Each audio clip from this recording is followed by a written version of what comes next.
What's going on, guys? I'm Landon from Shoeware, and today we're putting the newest models from Damian Lillard and Trae Young's shoe lines with Adidas head to head to see how they compare. So really quick, if this is your first time checking us out, feel free to drop a follow or subscribe wherever you're watching and give this video a like. We would greatly appreciate that. But now let's go ahead and do a quick rundown for the box and price for these first. So both of these boxes are actually going to be pretty sweet. You have a cool kind of line design covering that Damian Lillard box, while the Trae Youngs kind of have some like written text on the top, you know, more so keeping it simple, but still pretty unique. You got a signature underneath there as well. So the price is going to be where these kind of separate a little bit, where you kind of wouldn't expect it. So although Dame is on his 7th signature shoe with Adidas, it is still only retailing for $110, while Trae Young's first shoe just came out and it started at $140. So from the jump, that's what these are rocking with. So they did put a lot into the Trae Youngs that I'm going to hit on in just a second, but that kind of covers the box and price for these. So now let's go ahead and get into the shoes. All right, so before I get into the performance comparison, I just kind of want to briefly go over the appearance for each shoe first. So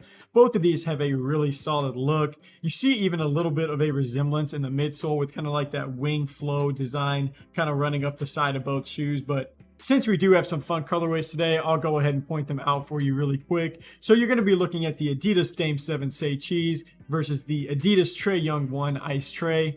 And it's not really hard to see where that colorway name comes from for Trae's shoe, because you got that like icy polar bear on the back. And then the camera does kind of show up on the side of this upper, kind of stitched in really faintly. That's kind of a nod to the Say Cheese name for the Dames. But both of these shoes are top tier for appearance, in my opinion. The patch on the Trae Young ones kind of gives off like an Air Jordan 6 vibe. And I get that's like a different brand, but like that's the first thing that it made me think of whenever I saw that on there. And then for anyone who doesn't know, Dame is like a full-time bucket getter, but he's also like a part-time rapper, so this is part of like the extended play kind of theme for his shoe line. And he goes by Dame Dollar in the boots, so you actually see that show up on the inside of that patch, on the inner patch, which I thought was a pretty cool touch. But they didn't switch up much from his previous 6 model to this 7, to be honest, you know, aside from adding those patches on the in and on the outside of that upper. But that kind of covers the appearance section for these. So now let's go ahead and get into how each of these shoes hold up on the court. All right, so now looking more at the performance and materials comparison, let's go over the cushioning first. So these are rocking with a pretty similar cushioning setup, but not 100%. So both the Dame 7s and the Trae Young 1s have a light strike running throughout the entire shoe, which is going to be pretty standard for the Adidas brand. But in the heel for the Trae shoes, you're going to see the word boost, because there is going to be a boost cushioning setup in kind of like a hockey puck form in the back half of that shoe, which is only going to add to the comfort. And that does make these super comfortable to play in my opinion. And then moving on to the upper, both of these shoes did kind of cut the cost in that area with some cheaper textiles that's going to be covering most of the shoe. Then you can see it all across the upper for the Dame 7s. But, you know, like I did mention in the beginning, the Trae Youngs kind of had to earn their extra $30 higher retail price somewhere. And this is kind of part of the area that they do that. So there is going to be some suede patches and like baby blue kind of running above the side of that midsole. And then also kind of up near the toe. It shows up on the back for the heel. And then you even get some suede pieces on like that upside down kind of white spiky piece. So adding some premium touches to that upper is definitely something that, you know, Adidas hasn't really done a lot of recently in their shoe line. So I did think that was pretty sweet to see them kind of start off the Trae Young shoe line that way. But to double back on those textiles, even though they aren't like, you know, going to be the highest quality, they are still pretty compact, which is going to allow kind of minimal movement, which is going to be, of course, good for lateral containment. And then now to jump to the bottom of these and check out the traction, I'll go ahead and stick with the Trae Young shoes first, because this is just going to be another selling point for these shoes. So you do kind of have a split traction design with like a herringbone pattern in the front half of that shoe, which is what a lot of different brands are using right now for good reason. But in the back, you're going to get more of a radial pattern,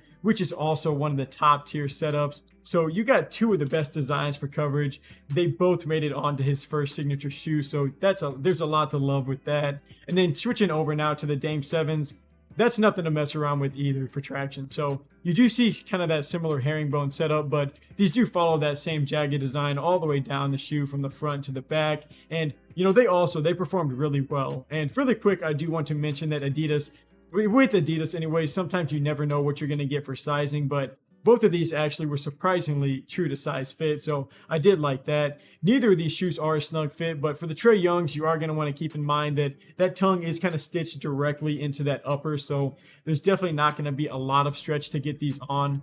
But for the final ratings, this is going to be, one of the toughest ones I've done so far. Not only because I like both players, but because I really do like both shoes. But I have to give it up for the Trae Youngs on the appearance. I think they kind of knocked it out of the park, especially, for a first signature shoe line. While the Dames nearly, they pretty much remixed what the Dame 6s were already working with last year and just made some minimal changes. And then while the cushioning battle is going to be super close, the Trae Young ones do take a slight edge with the addition of that boost puck in the heel.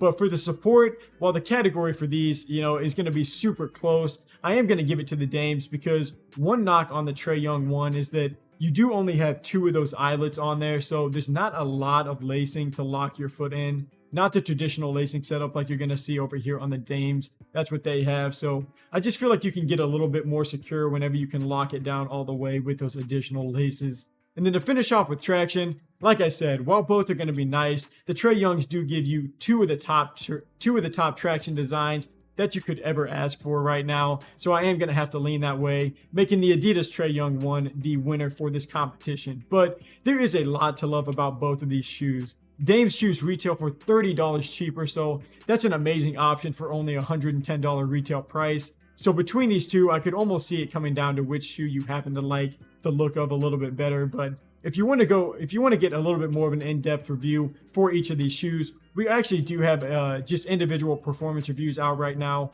for both of these shoes where we kind of hit on both of them in greater detail. So feel free to check those out. All right, so that pretty much wraps up our performance comparison for the Dame 7 and the Adidas Trae Young 1. Thank you guys for taking some time to watch. If you're interested in purchasing either of these shoes, just check out the links in the description below. And then last, just feel free to leave a comment below if you like this review or just kind of let us know any other shoes you may want us to check out. But until next review, I'm Landon from Shoeware. Peace.